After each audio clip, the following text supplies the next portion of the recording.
Hi, welcome to Thinking Out Loud. We are privileged to have Kyle Gendron as our guest. Can you tell me a little bit about yourself? I'm 33. I've been a chef my whole life, and I'm married. I have a 13-year-old daughter, and a little bit. Yeah. Wow. So we're on a really sensitive, hard topic today Yes. that we really feel needs to be brought to the public. I lived with an addict for 13 years that was off and on in recovery. And ultimately, when we split, he was using hard. So I can attest that recovery is very important, but it's also a very hard place to get there. Definitely. So, do you want to take us into a day in the life of you maybe 10 years ago? Uh, yeah, I'd stay up all night till the sun came up and sleep all day. And first thing I did when I woke up was try to find money or figure out a way to get drugs so I could feel okay for the day and be normal Yeah. and function. It's hard to function when you're using when you don't have it. Can you emphasize on drugs? What do you mean? What were you using? Oh, everything. Everything. Pills, Adderall, cocaine, crack, fentanyl, heroin. So, Everything. did any of your avenues in the drug world take you to a place of incarceration? Unfortunately, no. Wow. Yeah. Okay. I So, actually have a clean record, so it's surprising. Most addicts definitely are in and out of the system. So yep, I lucked out on am that very, part. yeah, I'm very surprised. Yeah. That's good. Yeah. That's good that you were able to either not get caught at Yeah, something you I were was a good doing. addict. You're a good Did, addict. did I hear you correctly when you said unfortunately? Well, I meant, No? yeah, I used the wrong term, but yeah. Yeah. Yeah. So now you have kind of done a 180. Absolutely. You're sober and clean, Yep. right? And how long have you been clean for? 76 days. 76 days. Congratulations. That is amazing. My That next is chip from NA meeting is the blue chip. blue 90 chip. days. Great. So, and to you, what does sobriety mean to you? Actually, it's just having your head on right. To me, I can think clear. I have goals and aspirations in life I want to achieve. And it's amazing. I never had that when I was using. Yeah. Just wake up, find money, get my fix, and then do it all over again. Yeah. What's your feeling on marijuana? I'm open to it. Yeah. I still smoke a little bit. Yeah. So, I mean, I'm technically not totally sober, but. Well, so we we feel the same way about weed. We feel that weed Yeah. is medicinally. I hurt my back really bad. Yeah. My L4, L5, and my L5 is pinching my nerve down my leg. Oh, So geez. basically, in pain 24/7. Yeah. And when I smoke, I don't have that feeling. Yeah, exactly. And I can sleep and I can be okay. But I also do know that you can become very dependent on it. Yeah. Not necessarily addicted, but I know some people say addicted. Yeah. And some people are like, you're not sober unless you are everything. Yeah, see, I don't agree with that. I mean, the drugs I was using, I'm not going out and robbing people and ripping people off for weed. Right, exactly. So it's definitely a big difference in my. So what was your pivotal point that you turned around to? Like, what was it that made you say, hey, this is the day that I am no longer going to use those substances? I can honestly say my daughter saved me. She reported to school that my wife and I were using and selling drugs. She got taken away a year ago, and then they were going to put her up for adoption because we weren't completing the stuff we needed to get her back. And it's just awakening. Yeah. So I had to complete rehab for DCF to get her back. And Yeah. then once I went into rehab, it was kind of like a joke to me, like, this is stupid, it's not going to work. But then once I actually allowed myself to understand what they were telling me and absorb some information, it helped a lot. And the NA meetings in rehab really helped, and that's the turning point where I hit. My daughter saved me for sure. Yeah. If she didn't report to the school that we're using, we'd still be using. Yeah. You mentioned she was 13. Yep, she's 13. What would you do now that you're sober and if she did not report you and you caught her doing the same thing? Oh, jeez. I'd probably tell her. Well, she's seen it firsthand, so she knows that path is not a good one. So I don't know. And I think we hope for our children. My husband, when my ex-husband is now deceased, but when he was using, the kids never knew anything about it. Yeah. Like I'd find needles here and there Yeah. hidden places, and he'd say, "Oh, that's from last time. You didn't find it there. It was not." And it was a place that I clean like every week, you know. Um, and he would always preach to the boys, about drug addiction and staying away and what it creates. Yeah. I mean, he was in and out of federal penitentiaries and doing different things too, but had stopped in 2013 and then was clean until, probably a couple years till he passed away. But I think that you're right. Our kids do save us for different reasons, Definitely. And have you had communication with her? Oh since? yeah, we have visits every week, and I'm working on getting her back now. So we have a car.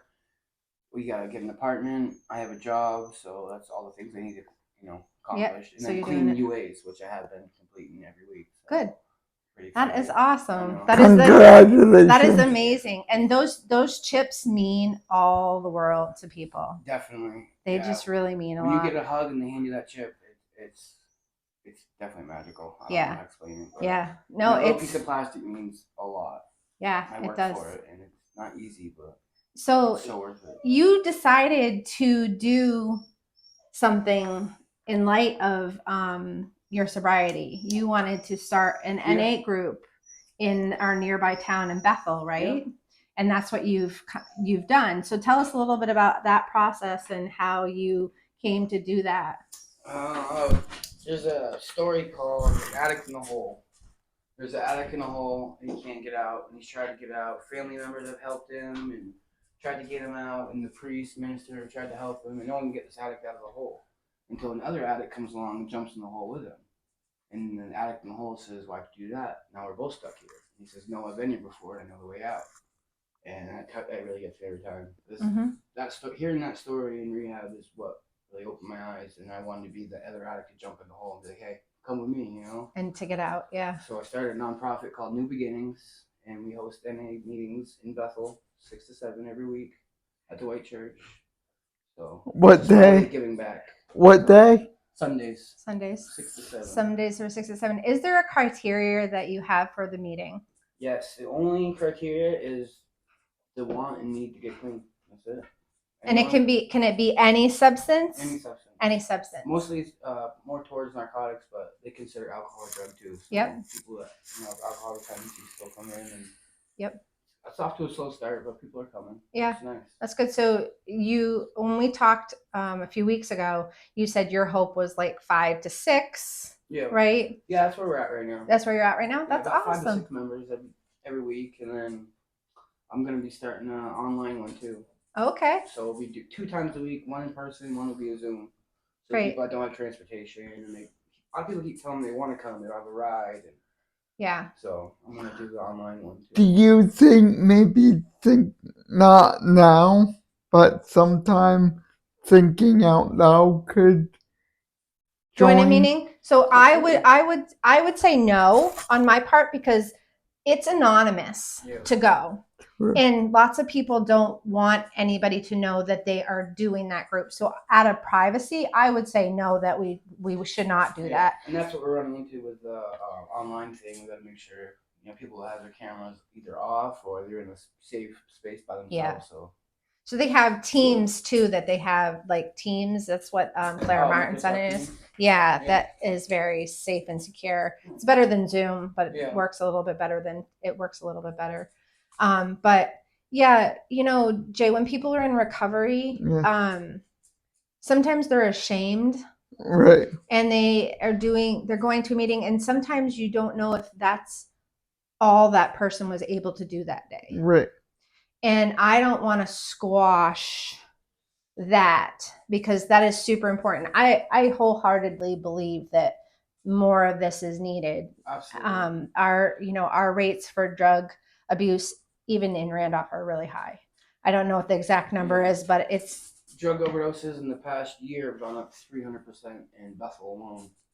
That's crazy. Wow. There's a list that shows all the cities in Vermont, cities in Vermont, and Bethel is the third one from the top. That's insane. It's like Burlington, Rutland, Bethel. 300% increase in overdoses in the past year. And everyone I've talked to said there's no help around their area. There's nothing There isn't. they can do. So there isn't. And if it is, it's a place to get drugs. Exactly. It's not cohesive to surviving without them. Yeah, it's very, very hard. I've accompanied my ex to a couple of meetings, and of course I can't go in. I have to be outside because that didn't apply to me. But there were a lot of people, like, he didn't have a car, so I was giving him a ride. And then I was staying because it was an hour away from where we were. So I wasn't going to go home and then come back.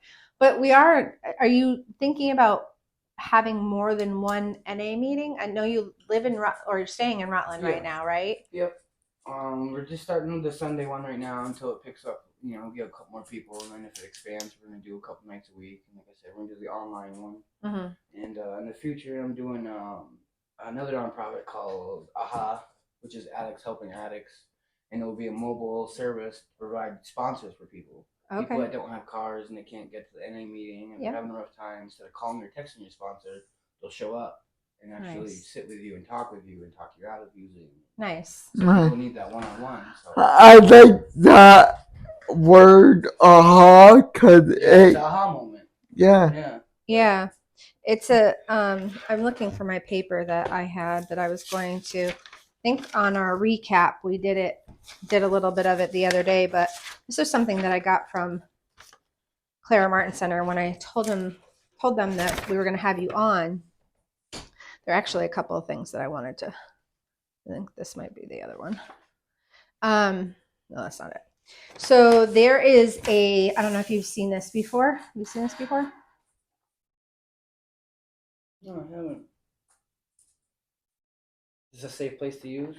So you can actually call them while you're using. So if you're a first-time user or you're using something that you don't know where it's been, you can call this number and they can they can stay on the line with you in case you overdose, and then they get help for you. It's all anonymous base. You don't have around this kind of thing. There's so many stigmas around. It is. People don't want a safe place for people to use because they think it's going to bring more to it. Yeah. Same with safe syringe. It seems anti-productive. But it's actually harm reduction. Right. It is. It's very much harm reduction. I know that I did syringe exchange for a little bit for a nonprofit, and it was mobile. And I got so much flack for doing that, for having a safe place for somebody to bring in used needles and stuff. I mean, I know this is the opposite end of the spectrum of where you're at right now, but I think informing people that aren't ready to stop of the safer way, because there's several diseases that you can catch. There's several, infections. And when you're using, you don't care. Yeah, and you don't care. People use muddy water, shooting up with Gatorade. I've seen it all. Yeah. Fortunately, I've never used needles. Yeah, that's good. So but, I've seen it all. But this one I had never seen, and that's a good idea. I am going to actually, when we air your episode, we're going to actually put this up on the page. Awesome. There was also something that I don't remember where I put it, but there was also another rehab that was entering town, and I guess maybe I'll have to find it. But there's only 2 in the whole state. Well, 3. There's a woman's one in Virgins, and there's Valley Vista, and there's Serenity House. Right. And that's like it. Right. And then there is not really rehab, but the building at the end of the street here, it's co-occurring. You have to have a mental safe haven. Yeah, you have to have a mental disability as well as a drug or alcohol diagnosis. And I know they do some rehabbing. Espen. Cat is trying to climb the counter. I see my dog in the car.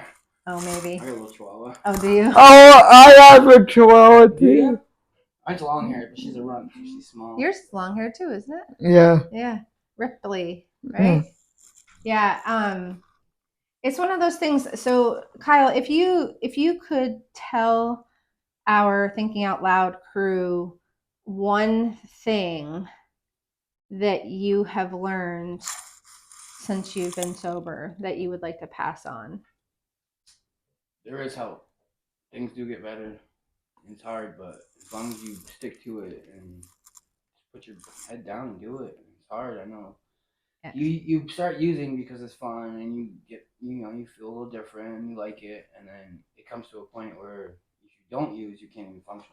Right. You're sick. Mhm. Everyone talks about being dope sick. Yeah. It's horrible. You can't function. You wake up, your legs hurt, your body hurts. You feel like you had the flu. Yeah. You just can't function, so you go out and use, and it's just horrible. But there is help, and then just gotta find the right avenues. And Yeah. And I think that's things do get better. yeah, we talk a lot about feelings and thinking out loud. And my therapist has a really great quote, and it's just no feeling is final. Yeah. No feeling is final, and you don't know what's going to happen from one minute to the next, but you do know that it's going to get better. Exactly. You decide to make it better. Exactly. So all in the mind, mindset. Exactly. And for you, it sounds like an epiphany when your daughter got taken away. So yeah, it was hard. She got taken away, and then we went to our visits, but we didn't do any of our stuff we were supposed to be doing to get her back. And then we were just using, and then yeah. And that must have been a whirlwind for her too. Exactly. Because she was seeing you not doing anything, and then maybe thinking, "Hey, they don't care enough to do anything about me." I did cuss mine too. Like, yeah. We weren't trying to get her back. We were Yeah. stuck in our rut. You said we was. My wife and I, we were both using. We've been using for over 20 years, so. Wow. So is she sober too? Yep. She is almost 2 months sober now. That's awesome. Congratulations. That's awesome. Is it easier doing it with somebody than without, or is it harder? A little of both.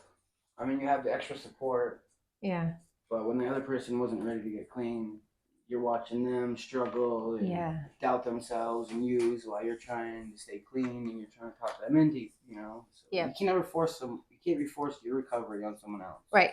Because it's not their own way. Right. It's not going to work if they don't want it to work. Exactly. Yeah. And what works for you may not work for them. Exactly. So that's what I keep an open mind about that, because I'm like, well, just do this. It worked for me, but it might not work for her. So right. So they talk about in recovery to change your people, places, and things. Right. Yes. Those are the 3 important things. Absolutely. So you obviously couldn't change your person because you were married. How long have you been married?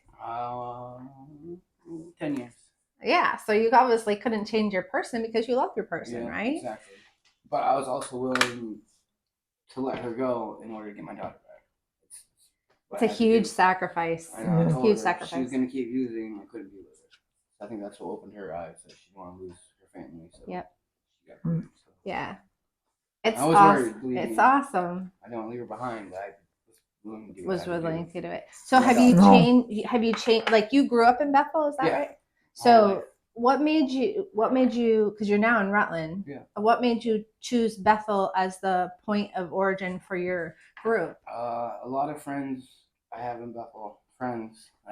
Are users still, and I just want to see someone get some help. Yeah. Like, a lot of them really deserve it, and they don't want to live this life anymore, and they keep telling me how much it sucks, and I know, and they want help, but they just don't know how to do it. Yeah. So that's why I chose Bethel, so they can get the help they need.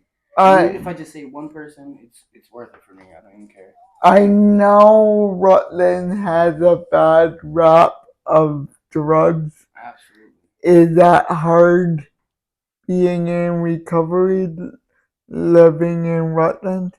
I thought it was going to be, but people, places, and things, and I don't know anyone over there. So the new friends I'm making and stuff are all non-users, and they're sober and starting to learn to get high on life instead of other things. So. And that's really important. That statement is so super important for us to remember, right? Absolutely. We want to make sure that we stay sort of on the straight and narrow. And you were telling us something before we got on air about overdoses being, what was the percentage you said? Over 300% in the past year. Right. It's gone up in Bethel alone. In Bethel alone. And that's where I grew up. And I just want to give back to that community because it's a cute little community and there's a lot of great people. And it sucks to see it ravished like this. Yeah. It does. It's really hard. I feel the same way living here. I'm seeing kids become addicted and seeing people die. I have friends that have children, and I was watching my friends use, and when their kids got to that age, they started using. And it's just so crazy watching this new generation pick it up too. And it's got to break the cycle somewhere, right? Exactly. Yeah. If you have enough people starting groups and doing outreach stuff and keeping people busy, and I just think if everyone put a little bit of effort in, we could see a big change. Right. Exactly. Do you have a question, Jay? Yeah, it does. That to me is amazing. I think, you're doing the right things, you're headed the right direction, and you're obtaining the goals that you want to obtain. I never thought it would be possible. Yeah. And your daughter must be able to see that now. Absolutely. She's so proud of me. Yeah. And that must alone, that gives me goosebumps. Yes. But, I can't imagine, I have 5 children, so I can't imagine losing any of them. But I can imagine them saying something if I was in your position. Yeah. When I was in rehab, her birthday and Christmas would come. Her birthday's the 19th of December, and then Christmas right after. While I was in rehab right before then, I was crying on the phone to her, and I said, I'm sorry, I can't afford Christmas presents or birthday presents this year. And she said, "You're giving me the greatest gift I could get. You're getting sober." Yeah. Yeah. Yeah. It's powerful when our children say things like that. I bet that you felt something in your heart right then. And definitely. She sounds like she's a pretty smart kiddo. She's been around it. I never hid anything from her, unfortunately. Unfortunately, I never hid anything from her. I was very open and honest. So she knows all about it, and she's been around people, and she's very street smart, but she knows she never touches stuff. That's good. Yeah. I mean, it's one thing to be around it and then condone it. Yeah. Another thing to be around it and not want to do it ever. Right. I'm looking back, I never wanted to go do things with her. I just drugs, and I love her to death, and I wanted the best for her, but I couldn't get out of that mindset of I love drugs more. Yeah, you were surviving. I hate to say it, yeah, well, you were surviving because you didn't want to be sick. I hate to say this term. You said, did you love drugs or you do love drugs? I did love drugs. At the time, I loved drugs more than her. I mean, I hate to admit it, but obviously, it was the facts. That's what I was doing at the time. Right. I chose drugs over her, so it breaks my heart. But I got some making up to do, But it sounds like she's in the right mindset for you being good. And is she in foster care? Has she been adopted? Yeah, she's in foster care now. So, is her experience with foster care good? Yeah, she's got a great family. I was a teacher's aide that was working with her at the school. Oh, good. And then they took her in, so it's not really a foster family. It was someone that she knows. Came to and said, "Hey, will you take her in?" And so that's awesome. Really cool. And that makes all the difference too, because if we're losing our children, even for a brief amount of time, we never know what happens in the system when they get put really in the system, right? I was worried about getting adopted for that reason. Yeah. A lot of people are in it for the money. And they don't really care about the children. Yeah. Just worried me. That was an eye opener. Are you scared to get pulled over by cops and stuff? You know what? I still see cops and I still flutter. Even though I'm not breaking any laws or anything, I'm still it's that stigma around them, I guess. I think we all do that. I think whether you're an addict or not, I think we all have that little flutter of, oh my God, what did I do? Exactly. What are they going to tell me I did? Well, back then, I was usually carrying something, had something, or was going to go get something. Yeah. I was also selling at the time too, so it's a paranoia that you don't. Yeah. What do you mean by something? Heroin or? Yeah, anything like crack or heroin. I used to have something on me. Yeah, it's an interesting dynamic, and even after my ex-husband passed away, my kids are coming to me and saying, "Hey, they're saying this about Dad," or "Did Dad do this? Yeah. Did he really do this, Mom?" And I was like, at a point, I'm not going to hide it from them. Yeah. If they're hearing it around, I want them to know the real truth and not not what is being pushed around. I had the same kind of thing. My daughter came up to me when we had her before she got taken. She's like, oh, I'm worried about what kids are gonna say at school if they see you guys high, blah blah. And it just breaks my heart. Yeah. Well, it sounds like you're going in the right direction. Your next step is finding housing, right? Yeah. So, are you in temporary housing? What are you I'm staying actually with in a friends? motel room. Okay. Yeah. Emergency housing put us up in a motel room, so Okay, that's just good. waiting on homeless prevention to get back to us and help us get an apartment. Great. And there's more resources over in the cities, Yeah. Than there are really in the rural. Bethel and Randolph don't have any motels. I guess Randolph is building one or something. I was always against moving to Rutland too because of the stigma of the drug use and how the crime and trafficking. I guess now. Yeah, I heard that too. But it's what you make of it too. So I mean, everything's there to succeed. But everything's there to fail also. Yeah, and you have to know which path to follow at that point in time, because I'm sure where you're staying, there are other people that are addicts. And there's cops there every day in that motel, and there's addicts and a couple overdoses last week. Yeah. Do you have any phone number do you recommend to get help? I know there's a couple quit lines. I don't know the numbers. What's your do you have an email for your group? Yeah, it's New Beginning 113023@gmail.com. Okay, so and we're also on Facebook also. Okay, hold on a second. Let me get a pen. I want you to write that down so we can put that on our site too. Yeah, as much awareness as we can bring about this is great. You know, I know that Randolph was doing some things with drug prevention, but I learned that Randolph only has one homeless bed. Jeez. Did you know that? I think I learned that with you. One homeless bed. Oh. And it's in the rectory down the road at the church rectory, across from Chandler. One bed. That's funny. I know. They have people sleeping and staying overnight. Thank you. Sleeping and staying overnight in that laundromat there. Wow. In Rutland, there's a bridge that a lot of people stay under. Really? But the thing is, the resources are there for them to get help, but they don't want help yet. Yeah. It's horrible. And you said it perfectly before. You know, if you don't want help, it's not. Yeah, there's no forcing. And even if you force, I have a friend that I made through my ex-husband, and I love this person to death. Their parents, or his parents, have found themselves in a really big hole because they pretty much have enabled him his entire life. Yeah. And they have forced him to go to numerous rehabs. They have had him arrested. He's been in and out of jail. He's been on probation, and he's been locked up, and he's been, the whole thing. Yeah. He's 30-something years old, and he doesn't want to get help. Yeah. And I keep saying to her, you just got to let go, and sometimes that's the hardest thing, where we get to that point, you were forced to let go. Yeah. It's a relationship. You have a relationship with drugs, and it's hard breaking off that relationship. I mean, so much trauma in my past. I know that I just used drugs to bury, and rehab taught me to actually, you have to face those problems, or else you're just going to keep relapsing and using. So. Say someone outside offer you, like, what anything, I'd say no.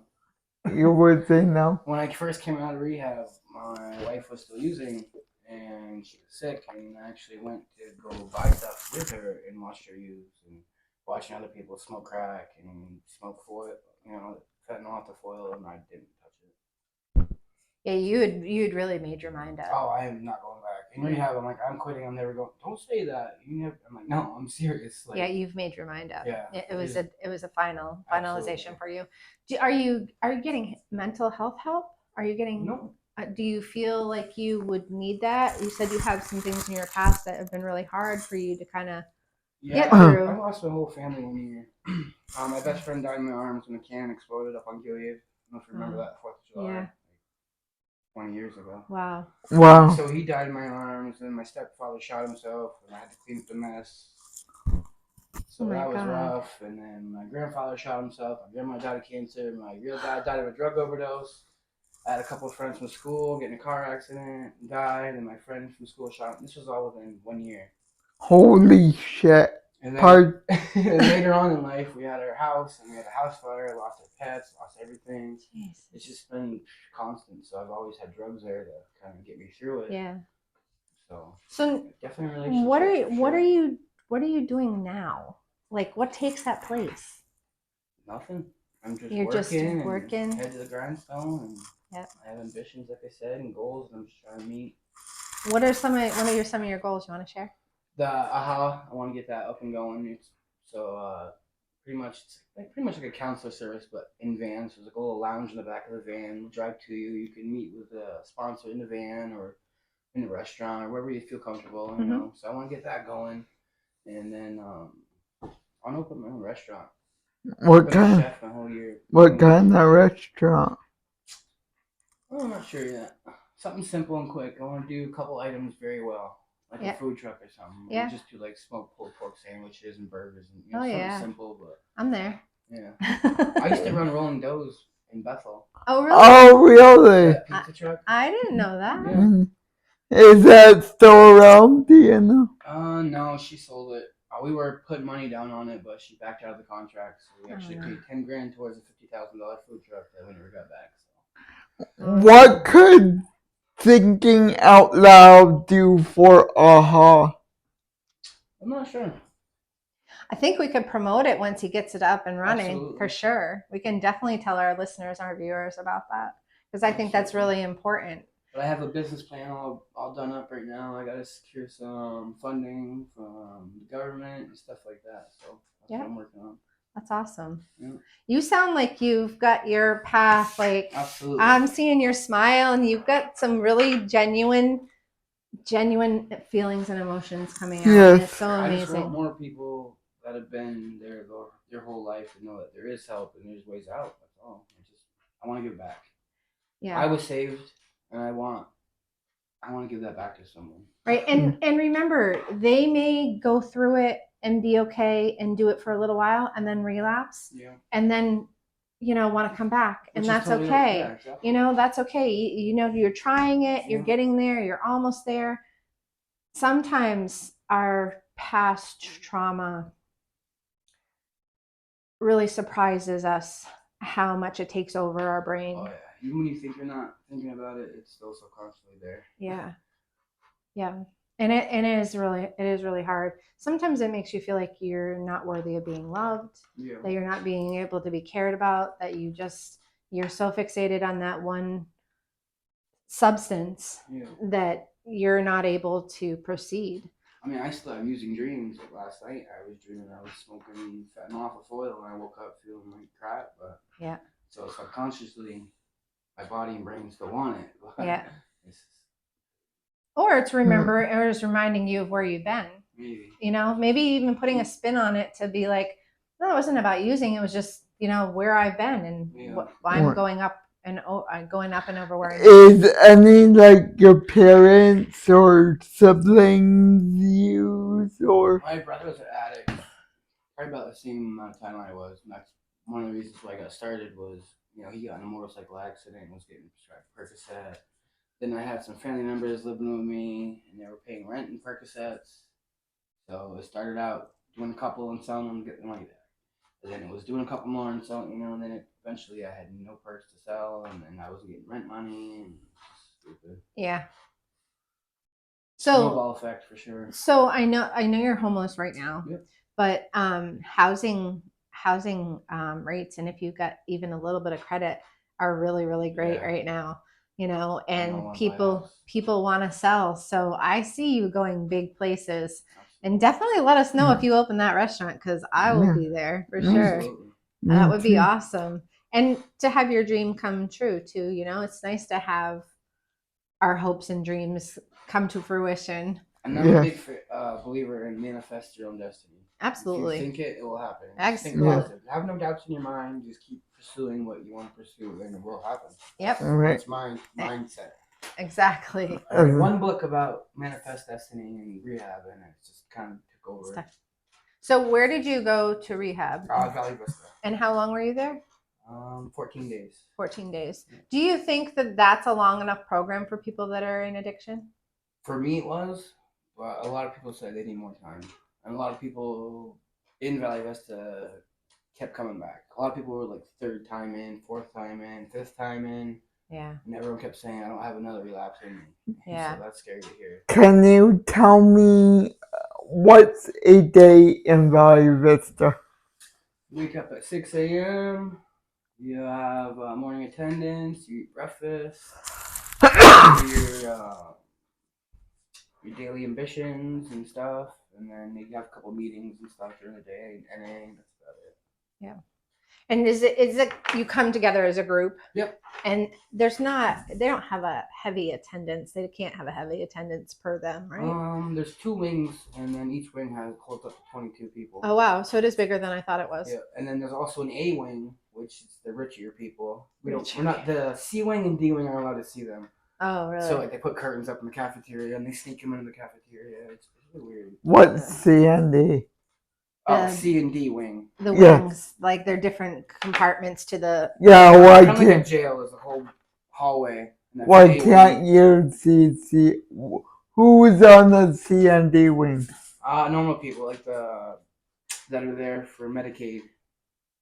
Medicaid, yeah. Medicaid, but the people that are actually paying for it are the richer people. And I always put it this way: they don't want the lowbrow people in with the connections to get drugs with the people with the money.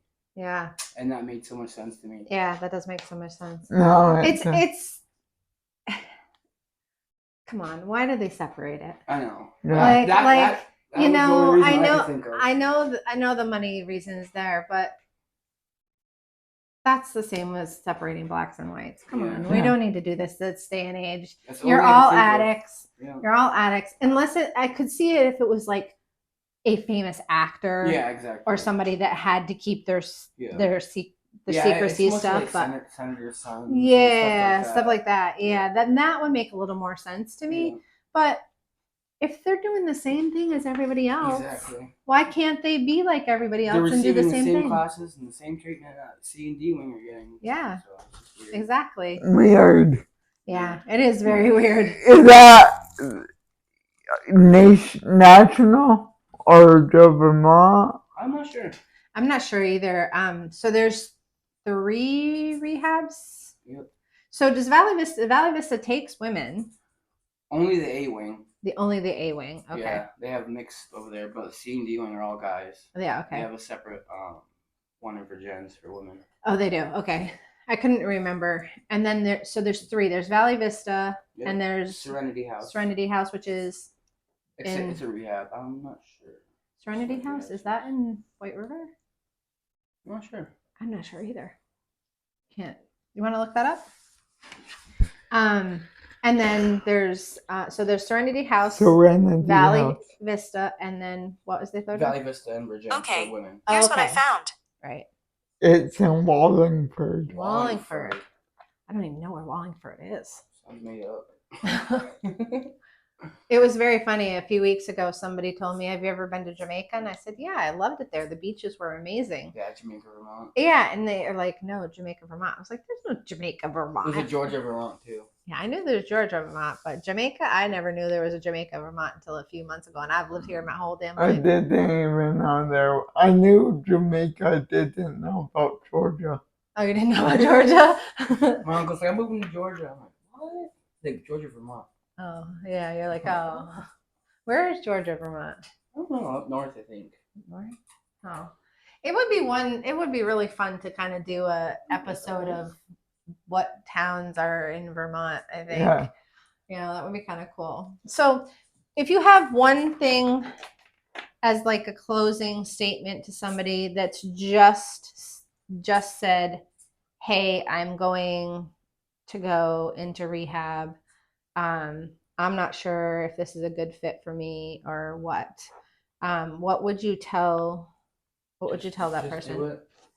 You don't know if it's a good fit for you until you try it. Yeah. Just say bite the bullet and get it done. Yeah. Are you telling your using friends this, or have you not talked to your using friends? I've talked to a lot of them. I message them every Sunday. Come to the meeting, and most of them have rides, and I've offered to go pick people up too. But like I said, you can't force people. So Right. as much as I want to see my real friends get out from underneath this addiction, I can't force it. So Yeah. I can be there to support them when they're ready. Yep. And that's what I'm doing. And I guess probably not being so pushy either, because then Yeah. they're just going to be really adherent to it, Exactly. or really adverse to it. They're not going to want to. They're not going to want to do anything. But 2 days ago, I got a message from someone. I've only known him for about 4 months. We're using together, and he said he was very proud of me. Just wanted to know, and he said watching me get sober helped him get sober. Oh. And that's and it's working. That's what I mean. Right. Lead by example. So I want to show people it can be done. And like I said, I was using for 20 years, and I've hit rock bottom. After hitting rock bottom, you think you're there, and then it just gets lower and lower. So all the people that I've used with seeing how low I was, and they're seeing me go up now. So it's inspiring people, and it makes me happy. So that's a good message. It is a good message. Very good message. When I opened it, I started crying. When I'm going to ask probably is not going to be a great question, but I'm going to ask you it anyway. Absolutely. How many times have you overdosed in your life? None. None. You're lucky. Yeah. You're very lucky. Because when you do that off foil, you're smoking it. So you take a hit, and then you can feel it. People that shoot it, they just put it all in, and then they're done. You just don't know. So. Right.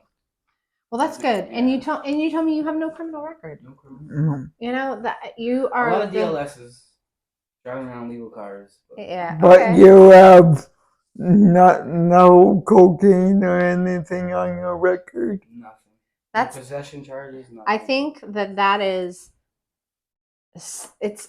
I don't know why I'm so amazed. Me in trouble with a lot of my friends. Like, you must be a rat. You must be. Or I'm just smart about how I move. Right. Exactly. And I think that that was for me a stereotypical. Oh, you must have a record because you were an addict. I shouldn't think that way. I know. I shouldn't think that way. Most of them do. I mean, I've never met a couple addicts that don't have a record. But my wife and I, we got a clean record, both of us. That's awesome. So you are already ahead of the game, 100%. And you need to run with it and get your daughter back, find housing, and live your life and do what you need to do. I'm so looking forward to be a family again. Yeah. I told my daughter she's my heart, and I can't live without my heart. So. Yeah.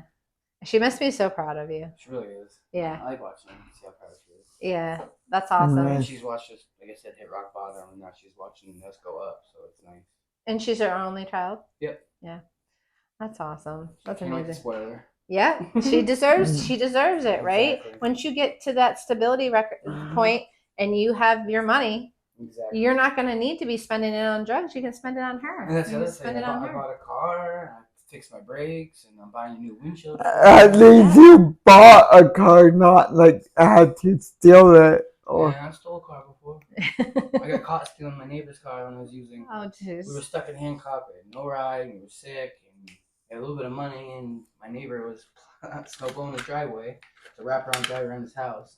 So when we went behind his house, I jumped in his car and I backed up and I went over the snowbank. He got stuck. He came around the corner and started yelling at me. Oh no! But I made a friendship out of it. Yeah. I started calling the cops. I helped him get out of the snowbank, and he realized I needed help. Yeah. And that's the other thing. People, you know what I mean? They're more out. Do you still talk to him? Yeah. Still friends with him. Yeah. But you need more people like that to not just judge someone like, oh, call the cops. And addicts don't need more records and need harder time. It doesn't do anything. Exactly. It doesn't do anything. And our prison systems are so overflowing with people that have weed. Yeah. Weed problems. And I was like, this is really not where we need to be this day and age when weed is legal in most states. We don't need to be this. Yeah. We lost. Exactly. And I think it's important to realize that your journey is unique to you, right? Exactly. And not everybody's journey is the same or mimicking yours. Exactly. So, and you said it before, what works for you may not work for everybody else. What works for you might not have worked for your wife. Exactly. And vice versa. What works for your wife may not work for you. And I'm sure it's a daily Yeah, like It's she a goes daily to the thought. clinic every day and she does methadone, so Yep. that's helping her, Yep. stay clean, which is harm reduction. So Right. it's Exactly. frowned upon by a lot of people, but I mean, Yeah. having that there so you're not sick every day, Yeah. and not having you go out and rob people and cause Right. mischief, and Exactly. it's so much better. So when you were getting clean, did they have to give you medication to get you through like the sick part, or did you I have had to tough go it through out that? for 3 days before You they'll did. give you anything. So. Wow. Do you still get like the jitters or anything? No. I mean, I've always been a little antsy and fidgety, but Yeah. no. So have I. That's why we've got a million fidgets Yeah. here. Yeah, I This had is one why- stressful and helped me through rehab. Yeah, this is a great one. Feel that one. You can stretch them like really out. Ooh, I like So it. fun. It's your friend. It's a fun one. Jay, do you have any more questions? No, No? only congratulations. Thank you so much. Yeah, I want to have you back like Me too. late summer, Yeah, absolutely. and we'll talk again about what's going on with the NA meeting and with your nonprofits, Yes, and how many days your you're sober then. your sobriety too. Yeah, it's If you want, share your sobriety like on our Facebook page. Absolutely. I bet our followers would love to read your sobriety journey. Absolutely. yeah, I think it's really important. And we, thinking out loud we've been doing this since end of September. Yeah.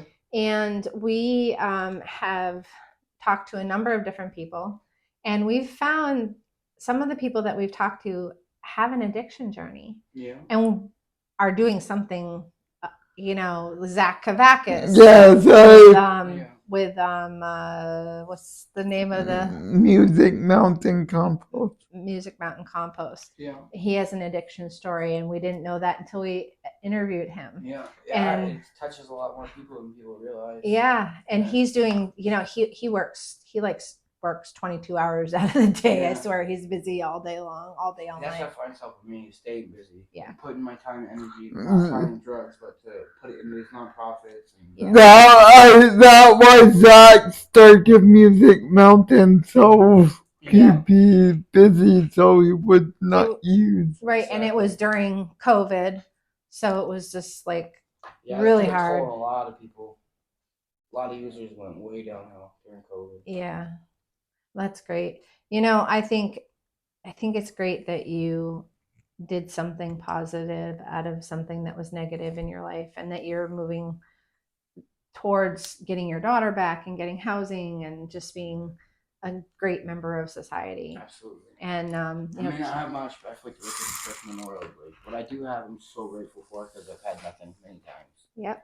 So what I'm getting back and what I'm starting to collect, and I'm so much grateful for everything I have, and makes me appreciate it a lot more. It sure does, right? When you're getting to that point where you're just wanting to see yourself do better. I mean, I've sat in my empty apartment with an eviction notice on my door, with the power turned off, with no furniture, and nothing worth of value because I sold it all, just sitting in an empty apartment, and many times. So Now it's your time to shine. Yes. Now it's your time to get where you need to go. Yes. Absolutely. Get your daughter back. If you ever have bad thoughts, please contact Thinking Out Loud. Yeah. Absolutely. Yeah, and we're gonna we know you guys know our address by now, but it's thinking out loud 12324 at gmail.com. And we also have a Facebook page. I don't know if you've seen our Facebook page, the Thinking Out Loud page. You can go there. That's where your story is going to be there, Awesome. as well as it's going to be on our YouTube channel. Okay. And it will stay there for as long as YouTube is around. Awesome. But it was so nice to meet with you and have this Thank you. conversation. Thank you. I can't wait to hear back from you in a few months and see where you're at. Only up from here. Only up from here. I would love to follow up on your sobriety. I'm more than willing.